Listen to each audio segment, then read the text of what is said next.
Buonasera e bentrovati a un'altra puntata di Screenshot. Ci sono tanti cantieri nelle nostre città, in modo particolare per quanto riguarda le scuole, come qui a Pordenone. Siamo in compagnia dell'assessore Andrea Cabibbo, assessore ai lavori pubblici del Comune di Pordenone, ma assessore, lo sappiamo, il costo delle materie prime e soprattutto i rincari energetici stanno mettendo a rischio i tanti cantieri che ci sono sul nostro territorio, in particolare qui a Pordenone avete intercettato tanti fondi anche a livello nazionale, le opere sono tante in città, però insomma c'è questo problema grave che sta facendo lievitare i costi. Allora cominciamo da qui, insomma da quella che è la situazione con la quale vi state confrontando. Sì, in effetti negli scorsi mesi e ancora oggi abbiamo una sorta di tempesta perfetta per chi deve programmare e soprattutto poi realizzare le opere pubbliche. Da un lato c'è stata sicuramente il fattore molto negativo dell'aumento delle materie prime, l'aumento quindi poi dei prezzi per la realizzazione delle opere, che poi non dobbiamo dimenticare comporta anche l'aumento corrispondente anche per i professionisti che devono progettare le opere, che sono ovviamente costi parametrati a quelli del costo delle opere. E poi dall'altro lato non dobbiamo anche dimenticarci che tutta la vicenda del 110% ha indotto tantissimi cittadini a effettuare lavori, quindi anche con l'utilizzo di tutte le imprese edilizie che anche se si trovavano in difficoltà poi non solo nel reperimento delle materie, perché non è soltanto un problema di costi ma anche di reperimento, e anche ad avere tante commesse, per cui a volte è anche purtroppo capitato che le gare pubbliche venissero disertate proprio perché non convenienti, prima di tutto per le imprese edilizie. Noi parliamo di Pordenone, insomma è un discorso che poi può essere ampliato a tanti comuni. Rimanendo qui in città, siete stati bravi perché avete intercettato, come dicevo, tanti fondi e ci sono tanti cantieri aperti. Riusciamo a fare una panoramica di tutto quello che c'è in piedi, insomma a grandi linee qui a Pordenone? Sì, abbiamo diversi cantieri aperti, diciamo che il più importante in questo momento in città è il cantiere della costruzione della nuova scuola media Lozere nel quartiere di Torre, dove diciamo che siamo sostanzialmente in linea con il cronoprogramma e proprio in questo caso è un cantiere, è un'opera che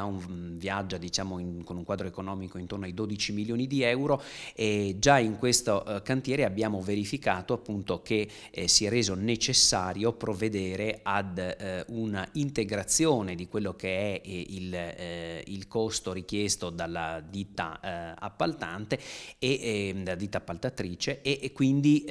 abbiamo già anche provveduto al pagamento, no? Naturalmente sempre in base allo stato di avanzamento dei lavori, ma obiettivamente i costi delle materie erano aumentati e abbiamo dovuto in questo caso provvedere. Ecco, quant'è l'aumento, anche per far capire insomma quanto pesa? Certo, l'aumento è sicuramente, possiamo quantificarlo intorno al 20%, quindi voi capite che per un'opera da 12 milioni di euro si tratta di un aumento sicuramente consistente. Come fa il Comune, ci si chiede, a far fronte a queste spese aggiuntive e impreviste? Le situazioni sono, diciamo, diverse l'una dall'altra. Noi abbiamo intercettato dei fondi dal PNRR, in modo particolare per quanto riguarda l'edilizia scolastica, che ci permetteranno di costruire la nuova scuola elementare, la Beato Odorico, sempre nel quartiere di Torre, la mensa per le scuole elementari della scuola Grigoletti di Rorai, che peraltro verrà anch'essa demolita e ricostruita, ma quello con fondi però regionali, quindi di altro tipo, e peraltro siamo in attesa anche di sapere, perché siamo stati ammessi ma con riserva, se verrà poi stanziato anche il finanziamento di 1,5 milioni di euro per la costruzione di un nuovo asilo nido nel quartiere di Torre. Oltre a questo abbiamo l'ambito sportivo, dove abbiamo un bando PNRR di 1 milione di euro per la ristrutturazione del velodromo Bottecchia e 1,5 milioni di euro per la costruzione di una nuova palestra accanto al campo di atletica Agosti, quindi sempre nel quartiere di Rorai Cappuccini. e quindi si tratta anche di opere diverse fra loro, per le quali diciamo abbiamo già pensato di adottare degli strumenti diversificati. Ecco, perché è chiaro che nel costruire una palestra da 1,5 milioni di euro e nel doverla quindi adesso progettare, chiederemo ai progettisti di rimanere nell'alveo del contributo che il Comune di Pordenone riceverà appunto dal PNRR, quindi ad esempio 1,5 milioni di euro, adottando ad esempio delle modalità costruttive diciamo più economiche e quindi facendo delle economie che ci permettono di rimanere all'interno di quello che è l'importo finanziato e quindi di non dover caricare il Comune di ulteriori costi. C'è qualche opera che può essere considerata a rischio ad oggi? Allora, diciamo che al momento noi non consideriamo come persa nessuna delle opportunità che ci sono state date dal PNRR, anche perché si tratta di opere diciamo necessarie, ecco, non sono opere velleitarie o voluttuarie. Ad esempio, per quanto riguarda un altro dei bandi a cui siamo stati ammessi, cioè la ristrutturazione dell'ex provveditorato, tanto per capirci l'edificio vicino all'ex fiera all'interno del quale verrà poi trasferito il comando dei vigili urbani, abbiamo, in attesa appunto di sapere e di chiarire anche il quadro economico, abbiamo appostato a bilancio 1 milione di euro di mutuo che ci permetterà eventualmente di coprire l'intero importo dei lavori e anche l'aumento dei costi.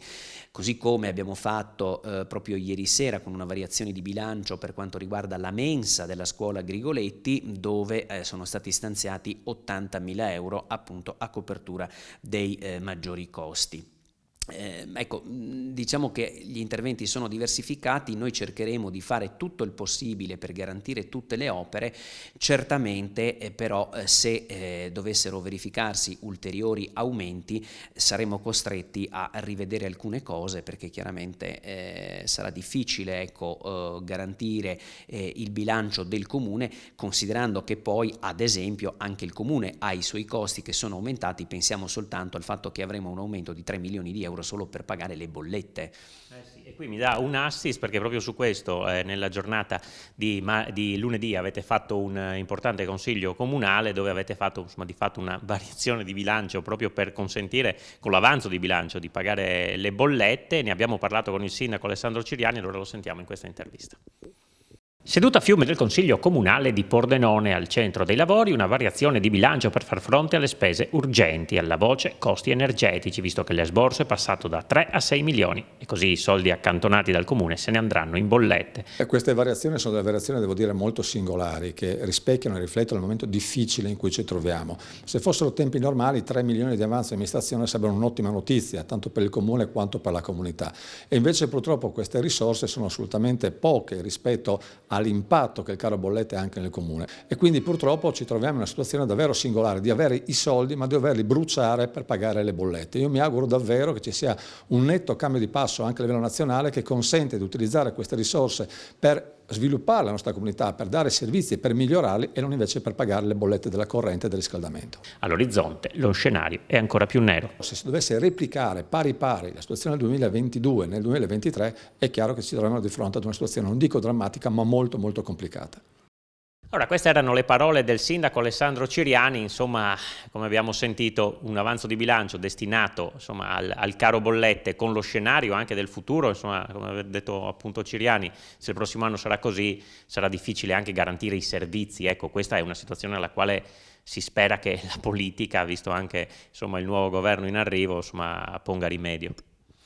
Certamente, i problemi che ha il Comune di Pordenone sono i problemi che hanno tutti i comuni italiani. Su questo anche l'Associazione Nazionale dei Comuni Italiani, l'ANCI, si è già mossa e ha per il momento anche ottenuto degli importanti risultati, perché ad esempio sui bandi del PNRR sono stati stanziati dal governo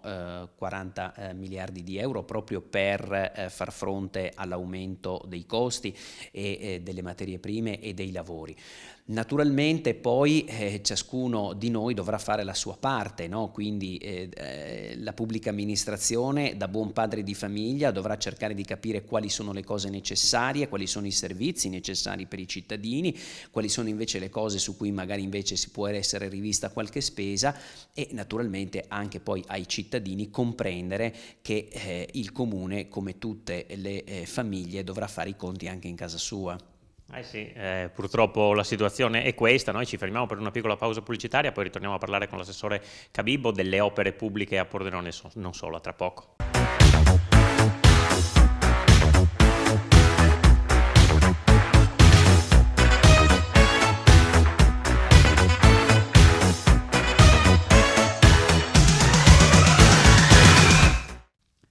Seconda parte di Screenshot, ancora in compagnia con l'assessore Andrea Cabibbo per quanto riguarda i lavori pubblici a Pordenone. Insomma, stavamo parlando dei grandi costi dell'energia, delle materie prime che stanno condizionando i tanti cantieri che ci sono sul territorio. Come dicevamo prima, due grandi filoni, soprattutto qui a Pordenone: scuole e impianti sportivi. Allora partiamo dalle scuole, ha parlato già della Lozzer, ma insomma ce ne sono altre che si stanno mettendo in moto, insomma, per le quali avevate pensato dei grandi piani anche di riqualificazione. Sì, la scuola Lozzer è un cantiere che è già a buon punto, stiamo rispettando il cronoprogramma. Gli altri che devono partire sono quelli legati ai finanziamenti del PNRR, quindi abbiamo la costruzione della nuova scuola elementare sempre nel quartiere di Torre, la Beato Odorico, e abbiamo la costruzione della mensa della nuova scuola elementare Grigoletti, e anche per quanto riguarda la stessa Grigoletti, la demolizione e la ricostruzione della scuola, che però è un finanziamento regionale, non PNRR. Lei sta guardando, lo dico, insomma, delle carte con dei prospetti che non hanno delle cifre molto simpatiche, ecco, diciamolo chiaramente. Sì, quando i funzionari mi hanno portato questo prospetto, veramente diciamo che c'è da impallidire, perché qui parliamo di aumenti per queste tre opere di all'incirca 1,5 milioni di euro, quindi voi capite la complessità poi anche nell'affrontare. Ripeto, si tratta di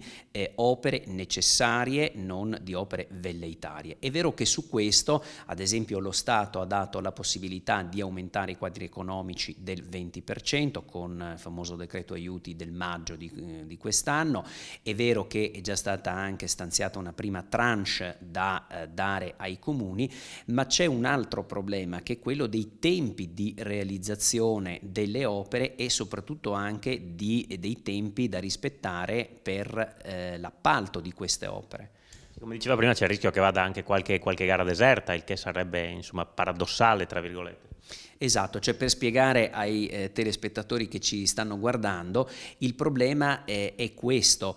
se tutti questi diciamo progetti sono stati pensati con un quadro economico fatto a febbraio del 2022, quindi ecco, tra l'altro non 10 anni fa, ma solamente nel febbraio del 2022, nel febbraio del 2022 nessuno poteva immaginare cosa sarebbe poi accaduto, né nell'ambito dell'aumento dei prezzi, dell'approvvigionamento delle materie prime, la guerra in Ucraina, anche una buona dose di speculazione sul costo dell'energia e quant'altro. E quindi la gara d'appalto, che deve partire in termini molto stretti quando il bando viene diciamo ammesso a livello nazionale, rischia di andare deserta proprio perché le imprese non hanno più interesse a svolgere dei lavori con dei prezzi che sono vecchi. È vero che la legge adesso consente di diciamo adattare per tutte le opere che inizieranno entro dicembre un aumento del 20%, ma appunto poi rimane sempre il problema di doverle pagare poi questi lavori e queste opere. A proposito di tempi, c'è anche il rischio che poi i tempi magari previsti per la realizzazione di queste opere vada a finire che si allunghino, già succede nella normalità, ecco. Purtroppo è un rischio ulteriore questo. Sì, questo è un rischio che diciamo è stato sicuramente aggravato da tutta questa situazione, che quando il nostro paese ha negoziato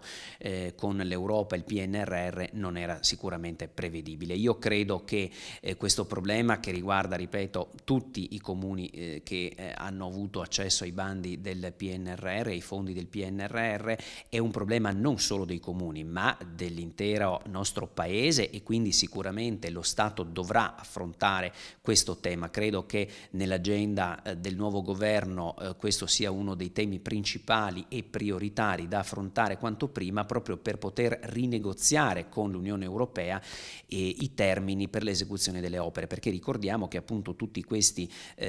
finanziamenti sono vincolati al rispetto di tutte le norme ben precise previste dai bandi, quindi sia sulla realizzazione delle opere, sull'efficientamento energetico che deve essere garantito, perché questi bandi sono appunto finalizzati in un certo modo, non sono soldi che i comuni possono spendere a loro piacimento, ma soprattutto tutto deve essere terminato e rendicontato entro il marzo del 2026, cioè vuol dire sostanzialmente entro 3 anni, e per i tempi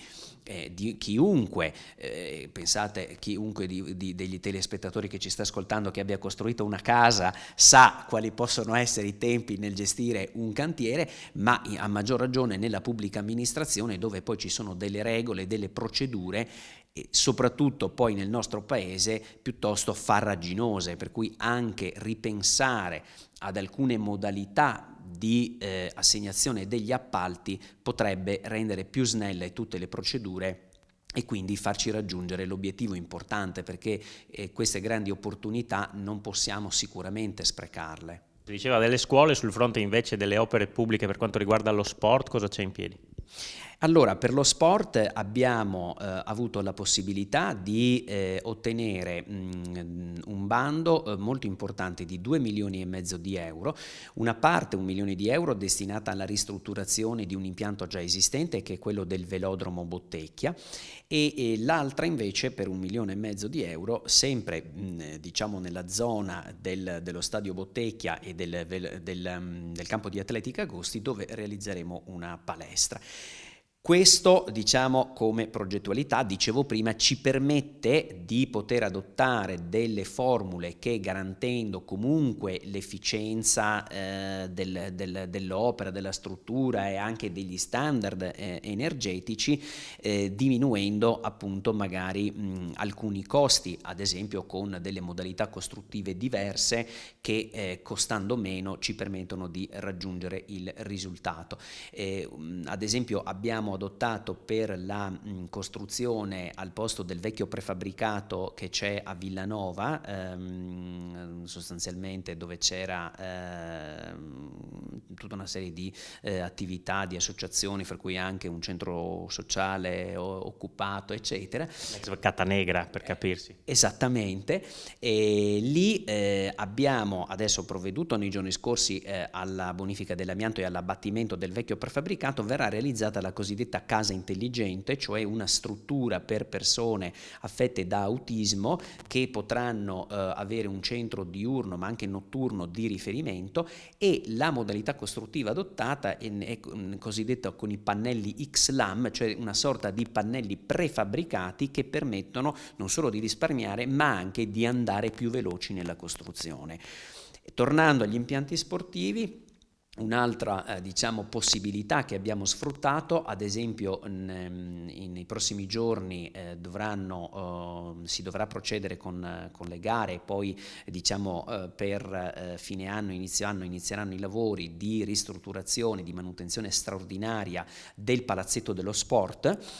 Sono previsti appunto degli interventi sulla copertura, perché c'erano ormai dei problemi anche ai bulloni della copertura che andavano sistemati, così come anche ai pluviali, quindi problemi di infiltrazioni, e anche per gli spogliatoi e i bagni. Lì abbiamo rivisto il quadro economico e abbiamo scelto di poter usufruire dei fondi messi a disposizione dal credito sportivo, cioè dei mutui che il comune dovrà onorare ma che sono a tasso zero, quindi diciamo la possibilità di reperire dei fondi senza pesare troppo poi sulle casse del comune, che poi sono le tasche dei cittadini, non dimentichiamo. Sì, parlando di opere pubbliche e di sport, non si può non chiedere quello che è un po' il sogno, il desiderato, insomma, di uno stadio nuovo per la città. Insomma, sappiamo che il Pordenone Calcio e il sindaco, insomma, stanno cercando di trovare una quadra. Il momento è complicato anche per fare questi ragionamenti, però insomma rimane, mi pare, in piedi l'opzione. Sì, diciamo che il mondo dello sport a Pordenone sarà interessato da degli interventi molto importanti nei prossimi mesi, nei prossimi anni. Non dobbiamo dimenticarci tutto il progetto del PINQA, cioè del Piano Nazionale della Qualità dell'Abitare, che prevede un intervento di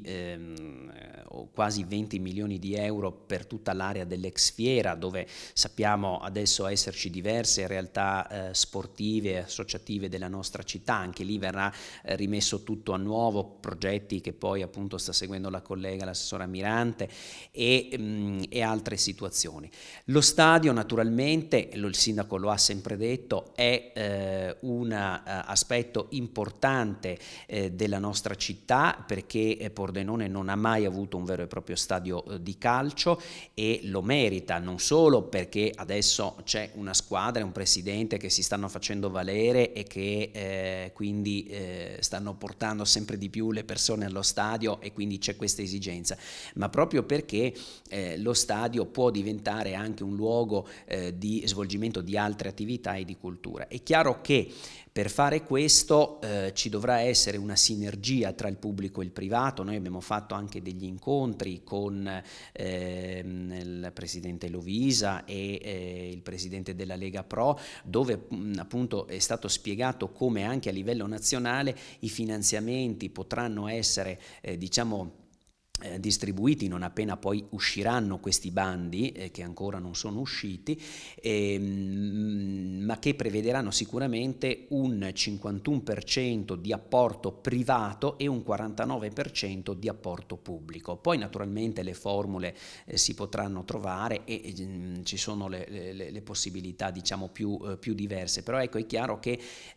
lo stadio dovrà essere un contenitore che dovrà essere utilizzato 7 giorni su 7, con una concezione nuova dello stadio, dove può esserci un ambulatorio medico, un auditorium, dei negozi, dei locali che possono essere quindi integrati nella città e essere utilizzati 7 giorni su 7, perché deve diventare anche una struttura che si mantiene, perché non dimentichiamoci che tutte queste opere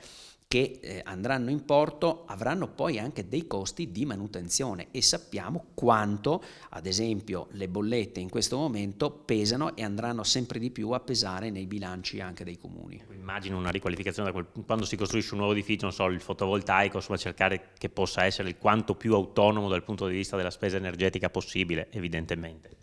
Certo, infatti l'obiettivo principale è sempre quello di garantire gli standard energetici e le funzionalità delle opere, ma in modo particolare per i bandi che sto seguendo del PNRR tutte queste cose sono già previste dai bandi, quindi è chiaro che tutte le nuove opere avranno dei livelli di efficientamento energetico